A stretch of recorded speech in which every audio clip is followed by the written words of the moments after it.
Bem-vindos à segunda semana do nosso curso de Tecnologias, Informação e Comunicação em Ambientes Educativos.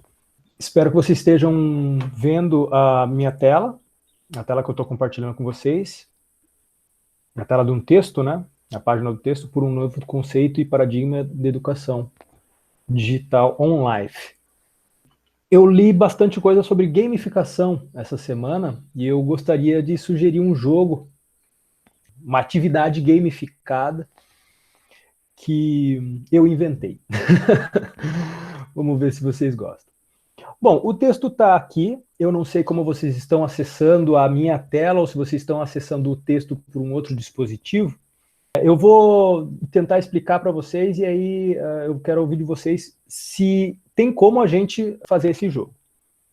Bom, vocês lembram que teve uma aula presencial em que a gente separou um texto e aí cada um lia um parágrafo? Então o jogo é mais ou menos esse. A gente vai refazer essa atividade. Cada um lê um parágrafo e aí a gente vê o quanto consegue avançar aí nessa reunião de hoje. Bom, mas para isso, já vem as lamentações ali, né? Mas para isso, vocês têm que ter aí, né, o microfone de vocês ativo, tem que estar todo mundo se ouvindo para que a gente consiga avançar. E o jogo, ele se baseia basicamente em a gente não demorar muito, ter uma fluência, uma fluidez boa no texto. A equipe é só uma equipe que tem, no caso, que somos todos nós. Então, cada um lendo um parágrafo, a gente vai avançar até mais ou menos a metade do texto aí hoje. E aí depois eu falo um pouquinho sobre as atividades. Bom, o nome do texto, então, é Por um Novo Conceito e Paradigma de Educação Digital Online. Ele é do José Antônio Moreira e da Eliana Schlemmer. Tá? Resumo. A evolução das tecnologias digitais e das redes de comunicação, também digitais, proporcionaram o surgimento de uma sociedade reticulada marcada pela conectividade entre diferentes entidades, o que tem provocado mudanças acentuadas na economia e no mercado de trabalho, impulsionando o nascimento de novos paradigmas, modelos, processos de comunicação educacional e novos cenários de ensino e de aprendizagem. No entanto, não se imaginava, nem mesmo os professores que já adotavam ambientes online nas suas práticas, que seria necessária uma mudança tão rápida e emergencial, devido à expansão do coronavírus, que inviabilizou a presença física de professores e estudantes no espaço geográfico das instituições educacionais e obrigou os professores a transpor metodologias e práticas adotadas em sala de aula presencial física para os meios online, resultando em práticas de ensino remoto, de ensino à distância, distinta das práticas consolidadas neste domínio e sustentadas pelas pesquisas da área. Tendo, pois, em consideração este contexto, o objetivo deste artigo de natureza eminentemente teórica é, por um lado, contribuir para a delimitação de conceitos fundamentais no domínio da educação mediada pelo digital, como por ensino remoto ou educação à distância, ensino à distância, educação à distância ou e-learning, dentre outros, e que muitas vezes são usados de forma indiferenciada, sem o rigor conceitual, e por outro apresentar a proposição de um novo conceito e paradigma que designam a educação digital online. Então, o objetivo desse texto é delimitar os conceitos fundamentais de domínios de educação à distância, ensino à distância, porque eu mesmo não imaginava que teriam tantos conceitos diferentes quando se trata de educação mediada pelas tecnologias de informação e comunicação. Introdução. As relações sociais e pedagógicas contemporâneas têm sofrido grandes transformações impulsionadas pela apropriação de diferentes tecnologias digitais, TD, e redes de comunicação também digitais, RCD, que têm vindo a assumir um papel crucial no rompimento de práticas e comportamentos de, até há pouco tempo, considerados inabaláveis. Devido à penetrabilidade em diferentes áreas na esfera das aprendizagens, formal, não formal e informal, a evolução tecnológica digital tem assumido um papel determinante no reconfigurar dos ecossistemas e ambientes educacionais e, portanto, ignorar essas tecnologias e descurar o seu potencial para propiciar a inovação, transformação e modernização. Moreira, 2018. No entanto, as visões mais populares das tecnologias digitais tendem a exagerar tanto na promessa como no risco, porque na realidade os computadores e a internet não são remédios instantâneos para currículos mais ou menos obsoletos, nem tampouco camuflagens para as tradicionais instruções didáticas. A ênfase não está na tecnologia, sendo que esta atua como um ambiente promotor de redes de aprendizagem e conhecimento. O foco precisa estar nas condições que afetam a apropriação tecnológica, importando consigo um significativo incremento do sentido e da qualidade na educação. Obrigado. Olha que interessante esse capítulo, esse parágrafo, né? Que ele diz que o foco não é a tecnologia. Esses dias eu estava conversando com meu pai, ele falou assim: mas agora ficou fácil estudar, né? Tudo que você precisa está na internet. Eu falei, bem pelo contrário. Por causa do excesso de informação que a gente tem, tanta coisa tem na internet, fica difícil você diferenciar o que presta e o que não presta, porque na internet tem muita coisa que não presta. A internet e as tecnologias digitais, elas não são remédios instantâneos. Basta você começar a usar esses dispositivos para perceber que eles são apenas ferramentas, né? Assim como qualquer outra ferramenta, se você não souber usar, dificilmente você vai avançar no teu trabalho. Tecnologia sozinha não muda as práticas pedagógicas, sendo que para maximizar os benefícios da inovação tecnológica, principalmente os que se referem às tecnologias, né, professor? Importa alterar a forma como se pensa a educação. Não é uma utopia considerar as tecnologias como uma oportunidade de inovação, de integração, inclusão, flexibilização, abertura, personalização de percursos de aprendizagem, mas esta realidade exige uma mudança de paradigma, uma mudança que tem sido difícil de implementar e que, com a declaração de pandemia do novo coronavírus, está a acontecer devido às restrições impostas a nível dos contatos físicos nos territórios geográficos entre as comunidades educativas.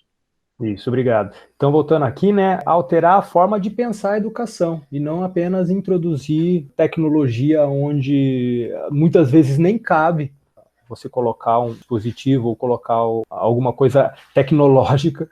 O importante é você pensar de forma diferente na educação, né? Pensar as metodologias diferentes também. Fora que ainda tem a dificuldade de acesso, né, professor? Tem toda essa questão do acesso às tecnologias, acesso à internet, acesso, enfim, aos instrumentos, né? Sim. Na verdade, essas atividades não presenciais que nós estamos desenvolvendo no FRS, elas demoraram tanto para acontecer. O principal problema é não excluir ainda mais pessoas que têm menos condições de ter um aparelho bom para acessar a internet, ou às vezes até a própria internet, porque nós temos alunos de todas as faixas, classes sociais, de todas as faixas de renda, e é claro que fica muito fácil para nós aqui, que já somos adultos, que temos a própria renda, é fácil, entre aspas, né? Mas você separar aí um pacote de dados, eu vou estudar com essa internet aqui. Mas agora tem muitos alunos que não têm internet e não têm o computador. E aí como que a gente faz? Então a gente demorou muito para começar, justamente para não desamparar esses alunos que não têm acesso a essas tecnologias digitais. Esse é um problema bem grave que nós vamos voltar a discutir ele um pouco mais tarde. As mudanças organizacionais são muitas vezes dolorosas e implicam enormes desafios institucionais de adaptação, de inovação, de alterações estruturais, de flexibilidade, de enquadramento e de liderança. E este é claramente um momento decisivo para assumir a mudança, porque a suspensão das atividades presenciais, físicas, um pouco por todo o mundo, gerou a obrigatoriedade dos professores e estudantes migrarem para a realidade online, transferindo e transpondo metodologias e práticas pedagógicas típicas dos territórios físicos de aprendizagem, naquilo que tem sido apelidado de ensino remoto de emergência. O que outrora se delineava em breves traços é hoje uma realidade possível de concretizar devido a essa migração forçada. No entanto, em grande parte dos casos, essas tecnologias foram e estão a ser utilizadas numa numa perspectiva meramente instrumental, reduzindo as metodologias e as práticas ao ensino apenas transmissivo. É, pois, urgente e necessário transitar deste ensino remoto de emergência, importante numa primeira fase, para a educação digital de qualidade que defendemos. O texto destaca aqui que essas práticas, tipicamente dos espaços físicos presenciais, elas estão sendo transpostas para os espaços digitais. Como nós estamos fazendo agora, eu estou repetindo uma aula que eu gosto muito, que é uma aula de leitura, que é típica de um território físico para um território digital. Território digital é bom, né? Para um espaço digital. Estratégias são possíveis de ser transpostas, sem nenhum prejuízo. Mas tem algumas coisas que fica bem complicado de fazer. Então, quando a gente fala de usar o Moodle como repositório, que é o erro mais inicial dos professores, isso é execrável, né? Encher ali o Moodle de texto e falar, olha, dia tal tem prova. Então, não é assim que deve se fazer. E como se deve se fazer? Bom, não é só porque eu sou o professor e que vocês são os alunos que eu tenho as respostas para dizer para vocês como deve ser feito. Na verdade, a gente vai testando. Tem coisas que a gente sabe que não vai dar certo, né? Como, por exemplo, eu vou colocar um quadro aqui, né? E vou escrever algumas coisas no quadro. Poxa, a letra pode ficar pequena, a iluminação tá ruim, o som não pode ser, não tá tão agradável. Então, a gente pode prever alguns erros, algumas coisas que vão dar errado. Mas a gente tem que ir testando. O que é mais importante é que a gente não reduza a utilização apenas instrumental. Estamos usando o Google Meet para fazer uma reunião, mas essa reunião ela é transmissiva no sentido de que a pirâmide em que o professor está lá em cima e os alunos estão abaixo, numa hierarquia de conhecimento, ela não é desfeita. Isso é urgente. Nós precisamos colocar alunos e professores um ao lado do outro, para que a gente consiga realmente fazer uma mudança de paradigma, como estava escrito um pouquinho acima do texto. Esse ensino apenas transmissivo, ele não é muito bem visto pelos especialistas. E outra coisa que é urgente e necessário transitar desse ensino remoto, que é importante nessa primeira fase, para um ensino que seja de qualidade digital. Posso estar errado, mas acredito que essas reuniões remotas, essas aulas à distância, elas começaram agora, né, durante a pandemia, mas eu acredito que elas vão ganhar bastante força daqui para frente, quiçá em 2021, 2022, nós possamos ter aí, né, disciplinas totalmente à distância, do jeito que a gente está fazendo agora, mesmo depois que surgir essa vacina, espero que não demore, mas mesmo que depois nós voltarmos às rotinas presenciais, nós vamos continuar fazendo reuniões remotas e atividades à distância. A gente tem que elaborar aí estratégias para que essas aulas sejam proveitosas. Não adianta fazer aula online do jeito que a gente fazia aula presencial, porque as táticas são outras. Alguém quer falar alguma coisa ou podemos continuar? É interessante o que o texto está abordando nesse ponto, é que a gente pode pensar que o ensino à distância, ele pode ser e já deve ser um caminho sem volta. Eu acho importante a gente considerar essa possibilidade. Nós que optamos pelo ensino presencial junto ao Instituto Federal, a gente tem que tomar consciência. Eu, no primeiro momento, vou ser bem sincero, eu sempre preferi o presencial, mas nós temos que tomar consciência que, como eu falei, que é um caminho sem volta, Murilo e pessoal.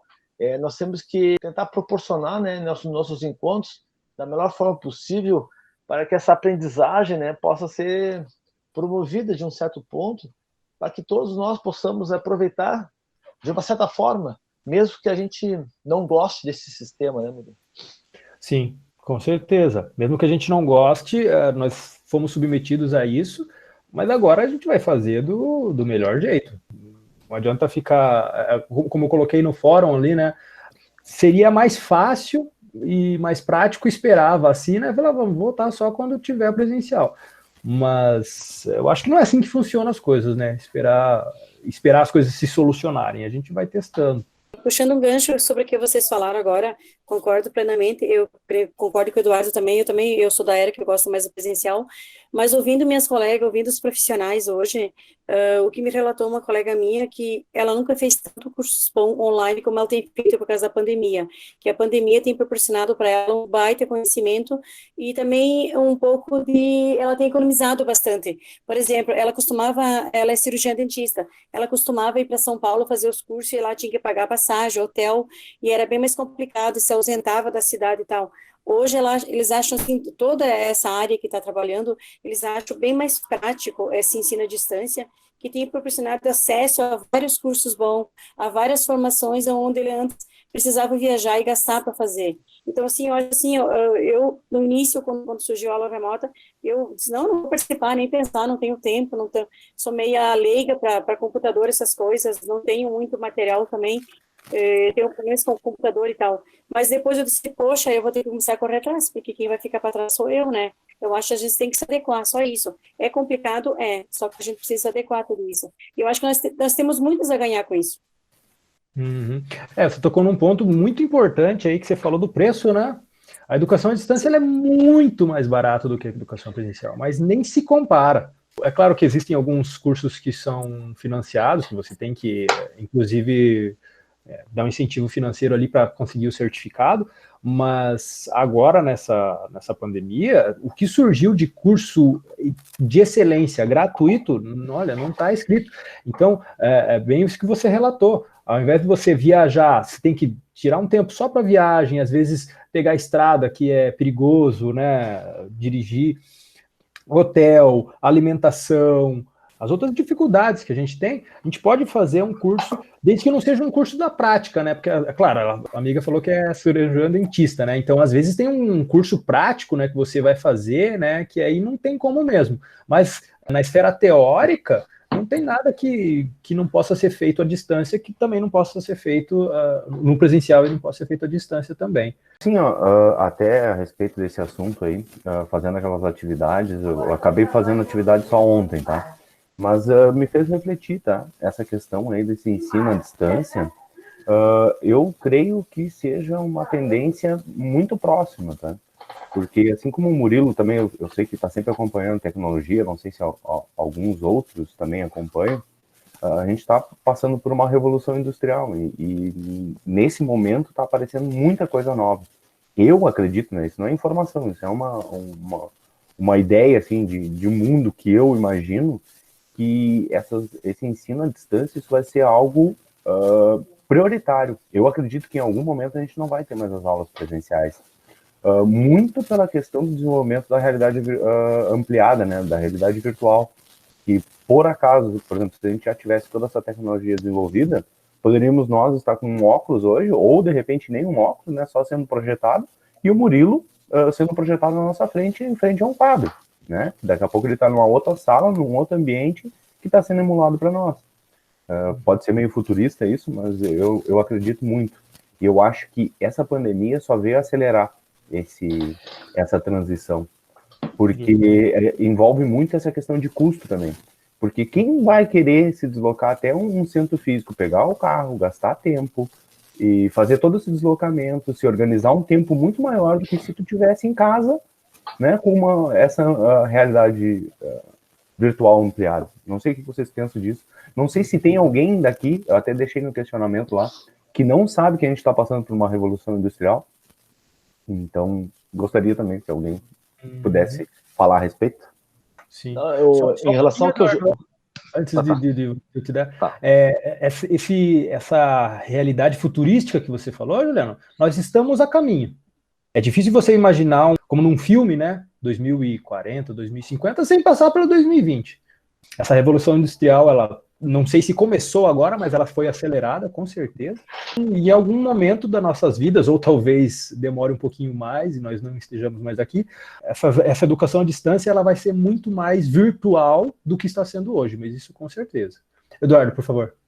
Não, em cima do que o Juliano falou, eu fiquei agora pensando esses grandes congressos sobre qualquer tipo de assunto, onde o pessoal se desloca por todo o país, por todo o mundo. Com certeza, logo esses grandes congressos vão ser tudo online. E tem um filme no Netflix muito interessante que esses dias eu vi, que fala sobre uma empresa de recursos humanos, por exemplo, que eles trabalham só com a parte da demissão de funcionários. Essa empresa é contratada para ir em determinados locais do país, né, e fazer a demissão dos funcionários. Aí, uma hora, a empresa contratou uma outra empresa, eu acho que é um software, onde as demissões são feitas todas online. É muito interessante. Sim, na verdade, são poucos as áreas de trabalho, né, as áreas laborais, que ainda são antigas, né? Esses dias eu estava lendo um texto que dizia que metade, ou até mais da metade das profissões do início do século XXI, em 50 anos vão deixar de existir. O meu pai, ele é operador gráfico, então ele é praticamente do tempo da prensa lá do Gutenberg. O trabalho dele é colocar ali a chapa na máquina e aí rodar uma por uma aquelas impressões para sair aquele panfletinho e tal. E hoje em dia a gente tem aquelas impressoras que fazem e isso uma cor de cada vez. Aí você tem que colocar uma cor, daí roda de novo a outra cor, 4 cores, 5 às vezes, né, para sair uma coisa bem bacana. E as impressoras, elas são multifuncionais e fazem o trabalho muito melhor, em muito menos tempo, com muito menos recurso. Então, a impressão de gráfico do meu pai é uma profissão que já não vai precisar existir. Ou, no mínimo, ela vai ser mudada, né? Se o profissional não se atualizar, ele vai ficar para trás, realmente. E é nesse sentido que você está falando mesmo. Esses congressos, eles vão precisar ser feitos por uma questão financeira também, mas principalmente por uma questão de tempo. Eu acho que o ponto principal é o tempo, né? Ao invés de você deslocar um funcionário de um lugar até o outro, você demorou ali 3 dias para o cara ir e voltar, você faz o negócio em meia hora e o resto do tempo ele pode continuar trabalhando. E isso é financeiro e é isso que move o mundo, então por isso que eu acho que a gente não tem, como vocês mesmo comentaram, nós estamos num caminho que esse é um caminho sem volta mesmo. Não, só nesse sentido também... Não sei se, na verdade, se vai voltar, por exemplo, os grandes congressos de maneira presencial. Acredito que não seja assim tão rápido, talvez, porque eu acho que envolve outras coisas, né? A questão econômica. Se a gente for pensar, o congresso, a maioria são em cidades turísticas, então é uma forma de impulsionar a economia e o turismo também local, né? Então, acredito que não vai ser substituído assim, dessa maneira. Talvez propiciar que, sei lá, grandes pesquisadores que moram em outros locais e que não possam estar de forma presencial, daqui a pouco possam fazer uma apresentação online, né, que é bem raro, pelo menos em todos os congressos que eu fui, isso não acontece, assim.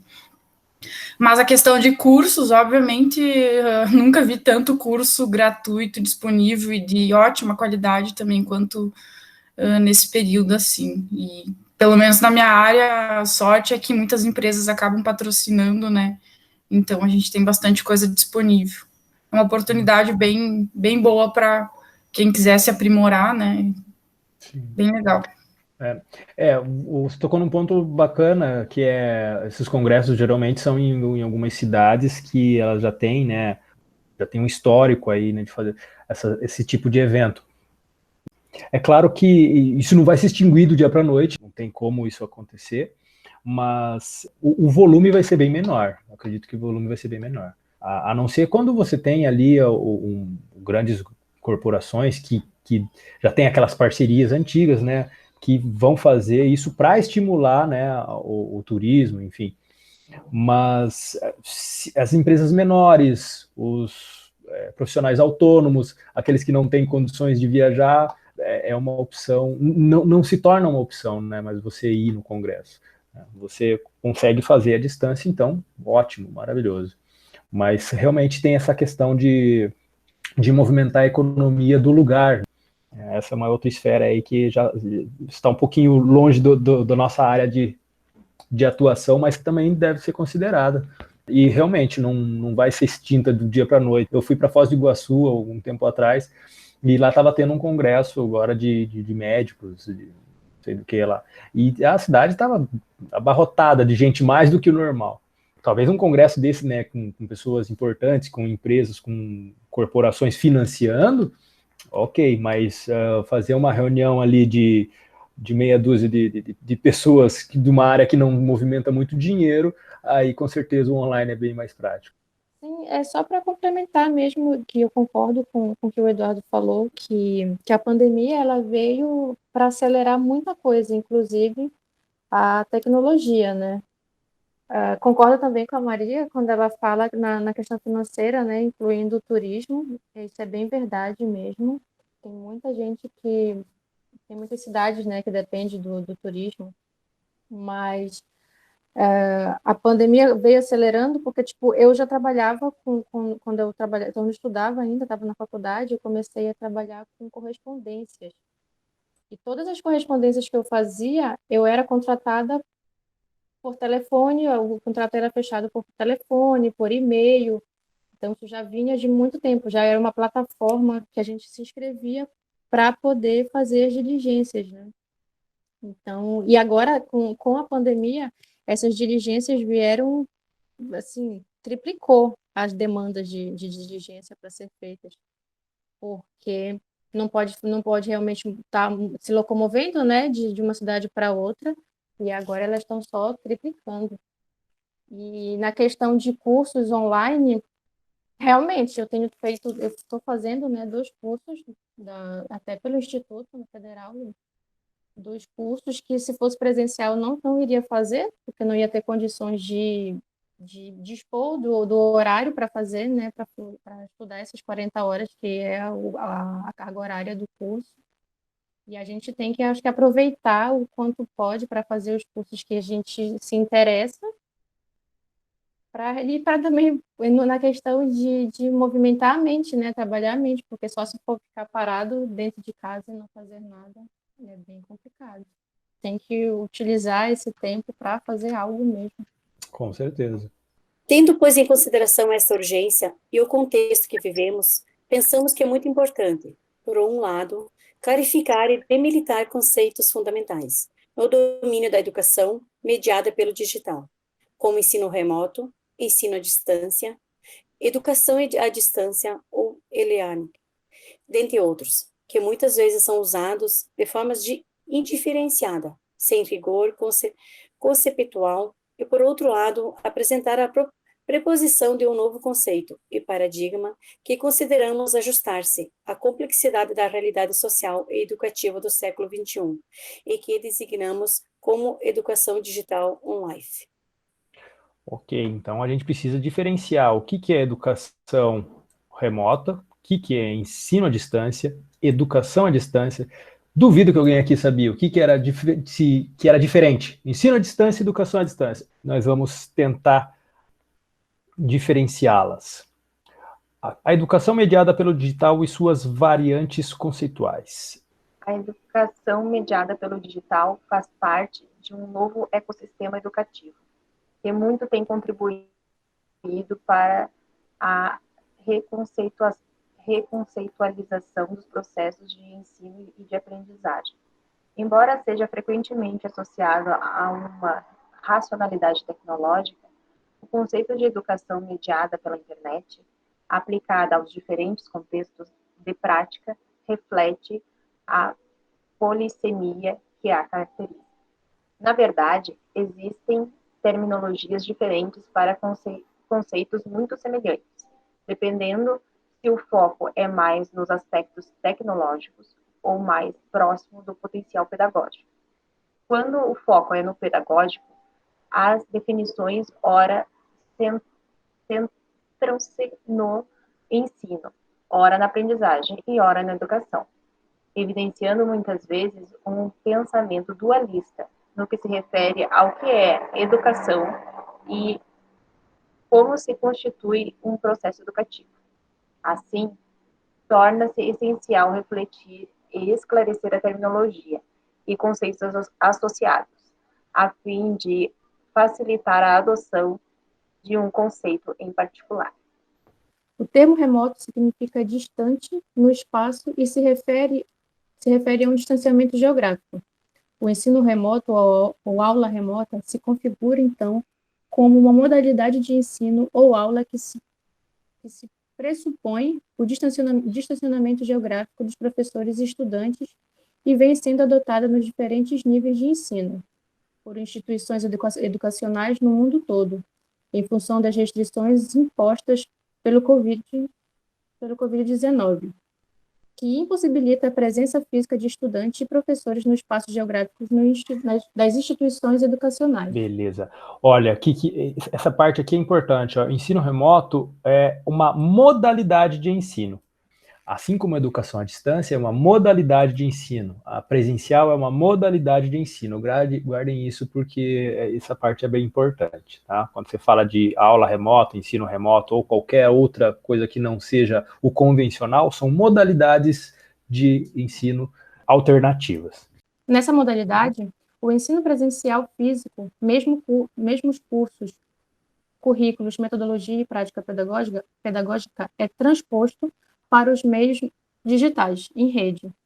O processo é centrado no conteúdo que é ministrado pelos mesmos professores das aulas presenciais físicas.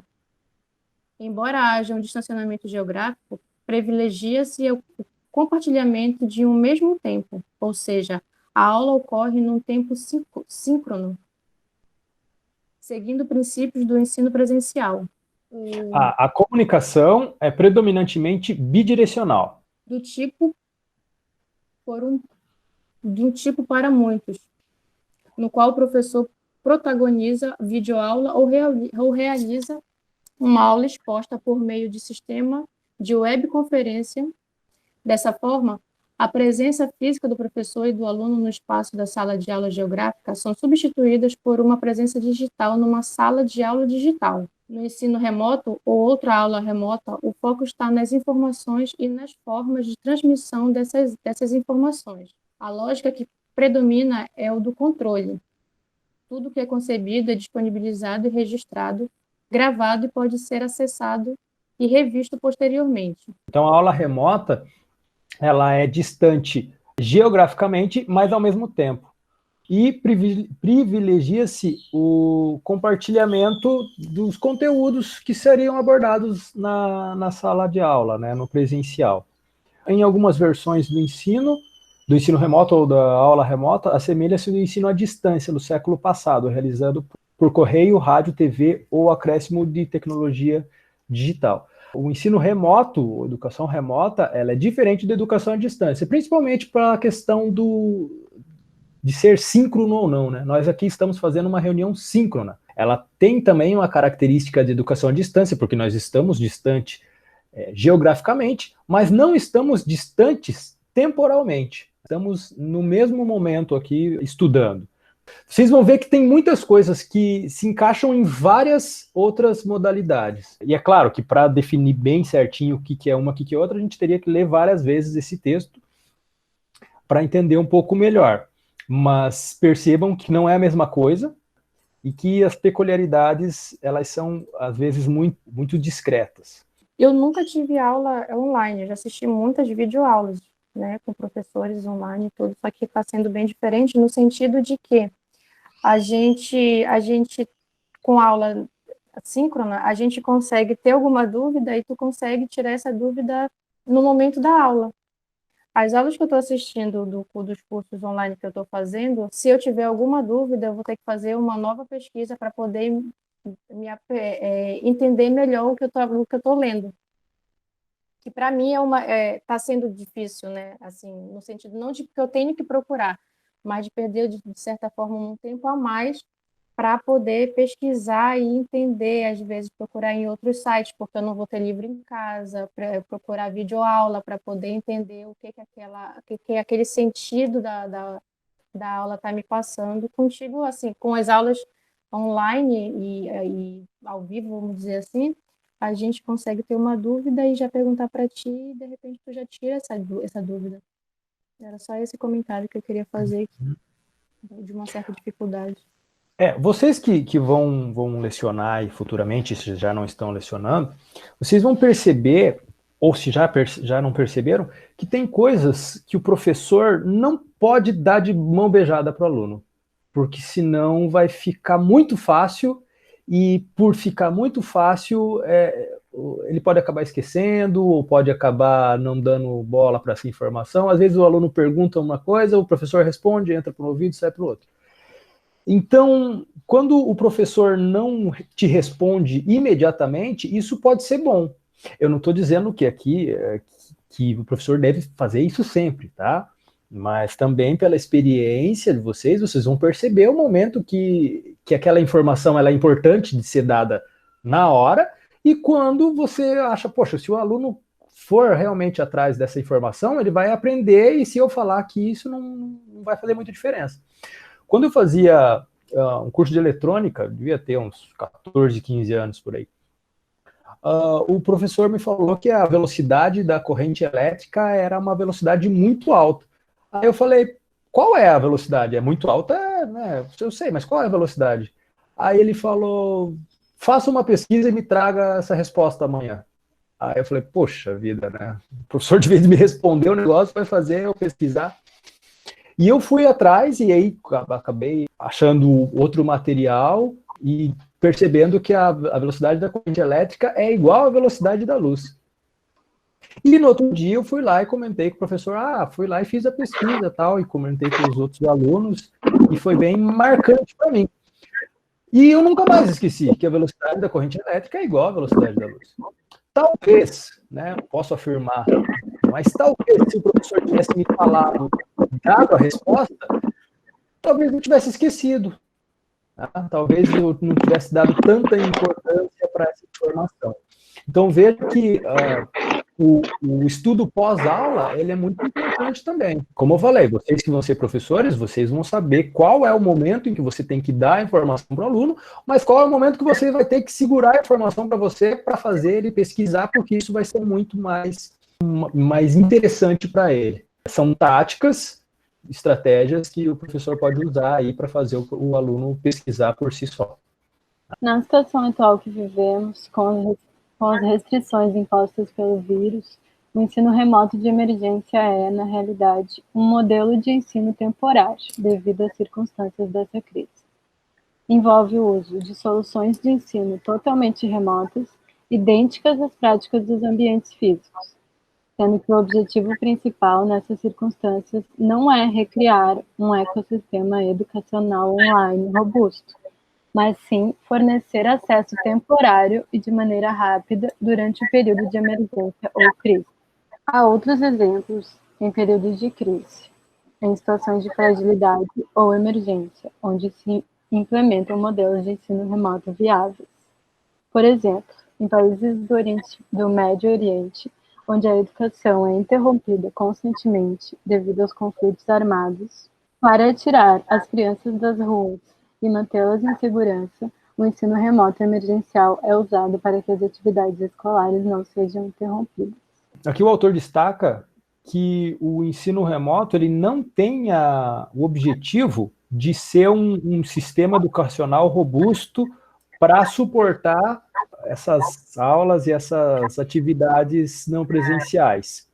Eu não concordo, tá? Eu acho que faz parte do papel do leitor também observar o texto e partir e fazer crítica, tá? Então a minha crítica é essa, eu acredito que, claro, o sistema de ensino remoto ele não está preparado, nós, professores e alunos, não estamos preparados, mas como a gente já discutiu aqui antes, nós estamos em processo. E esse ensino remoto, ele precisa ser solidificado. Não acredito que isso seja temporário, como o autor aqui colocou. Tá? Eu acho que isso é uma coisa mais definitiva e que, apesar de nós não termos um sistema robusto que possa suportar essas aulas, nós vamos ter que trabalhar para criar metodologias. As questões técnicas também, elas vão sendo contornadas assim que as dificuldades vão aparecendo, mas isso é uma coisa que é mais definitiva. Eu não acredito que seja tão temporário assim como o autor colocou. Mas essa é a minha visão, se alguém quiser complementar, ok.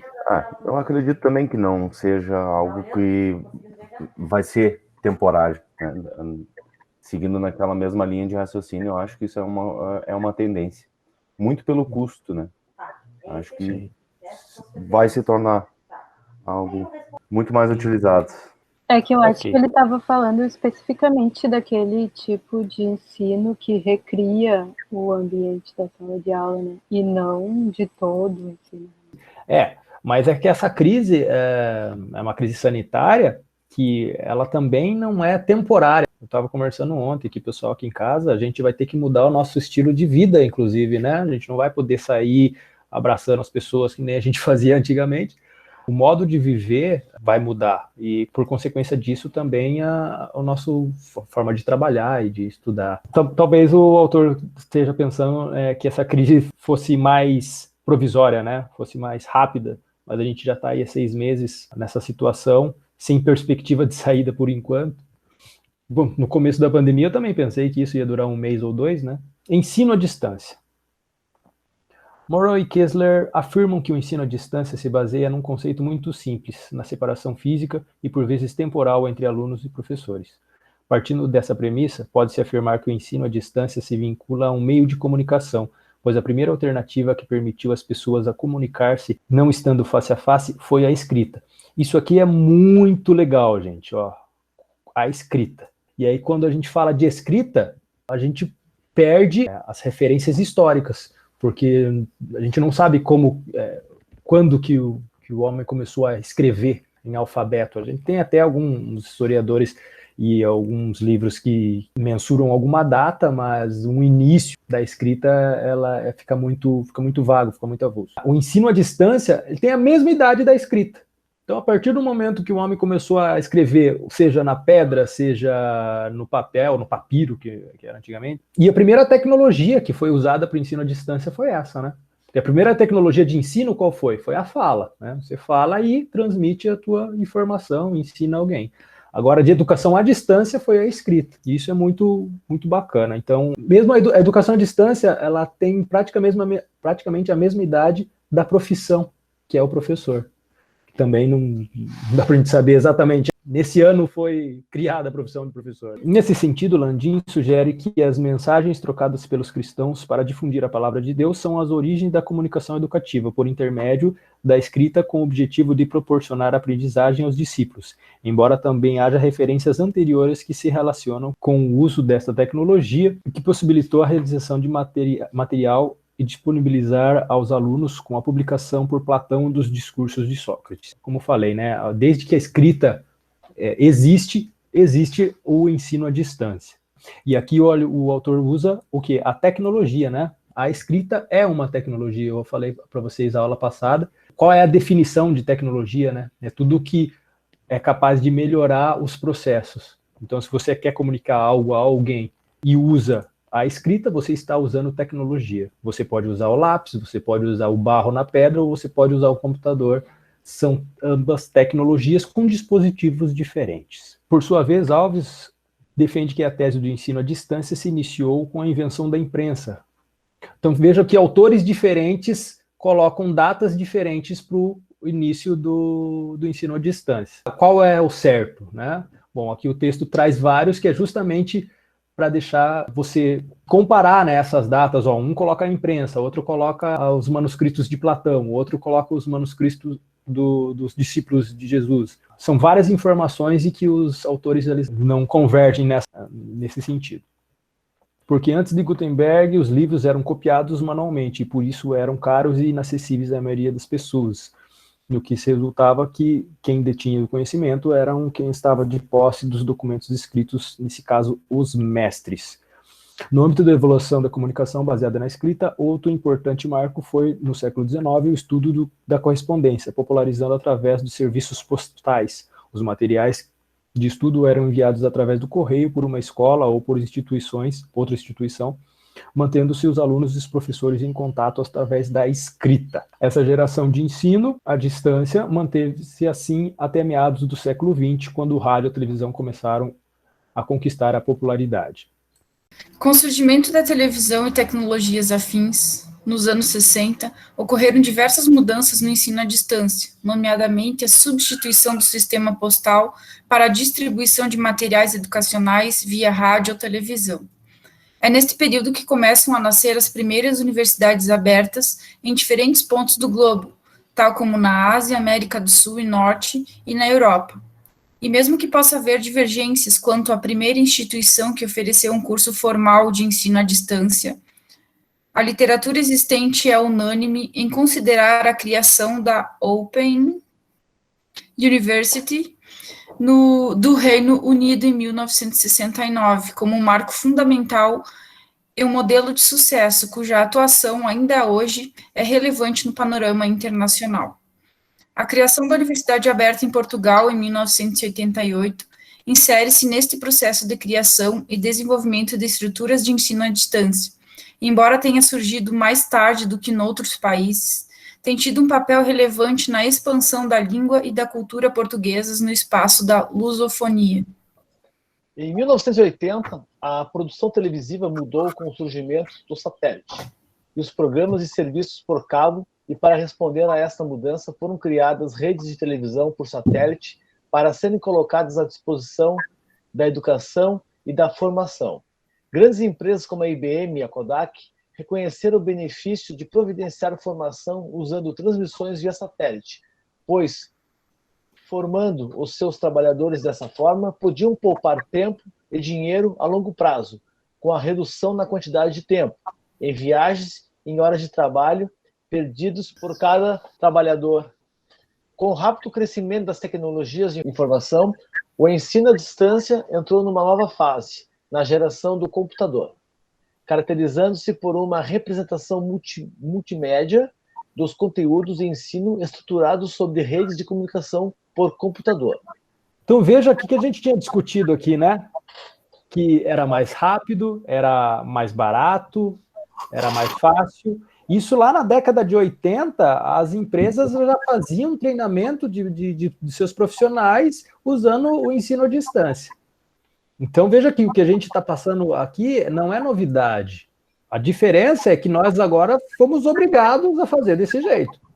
Mas isso não é uma tecnologia nova, não somos os primeiros a fazer, então tem muita coisa que já foi desenvolvida que a gente pode tomar conhecimento. Vejam também que a evolução primeiro, né, a evolução da ciência com as viagens espaciais possibilitaram aí a utilização de satélites para comunicação global. E depois disso, essas tecnologias chegam até a população, até as pessoas propriamente dita, né? Através da televisão e do rádio também. Então veja como a ciência e a tecnologia proporcionam aí o avanço do conhecimento das pessoas. É claro que não é instantâneo, a gente tem as viagens espaciais lá na década de 70 e apenas na década de 80 puderam ter aulas com essa dinâmica de ensino à distância. No caso específico do Brasil, existem referências ao ensino à distância desde 1904, quando no Jornal do Brasil foi anunciado nos classificados um curso de datilografia por correspondência. Depois disso, em 1934, foi instalada a Rádio Escola Municipal do Rio de Janeiro, integrando o rádio com o cinema educativo, a biblioteca e o museu escolar, dirigido por Anísio Teixeira. Em 1939, surgiu a fundação do Instituto Radiotécnico Monitor, hoje Instituto Monitor. Em 1941, o Instituto Universal Brasileiro e a primeira Universidade do Ar, que durou até 1944. Durante a década de 1960, o Movimento de Educação da Base, MEB, Igreja Católica e Governo Federal utilizavam um sistema radioeducativo e, em 1970, surge o Projeto Minerva, um convênio entre a Fundação Padre Landel de Moura e a Fundação Padre Anchieta para a produção de textos e programas.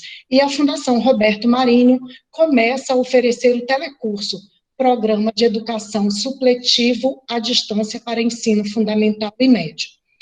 É muito importante nesses textos você fazer um apanhado histórico, seja qualquer texto relacionado, seja qualquer área que você vai fazer, né? É muito importante você resgatar o que já foi produzido, e essas datas, elas não são apenas de enfeite, elas são muito interessantes para a gente entender o contexto. Como eu havia dito ali, né, que na década de 60, 70, teve a Guerra Fria, as viagens espaciais, e não teria como você fazer um ensino à distância por rádio e TV antes disso.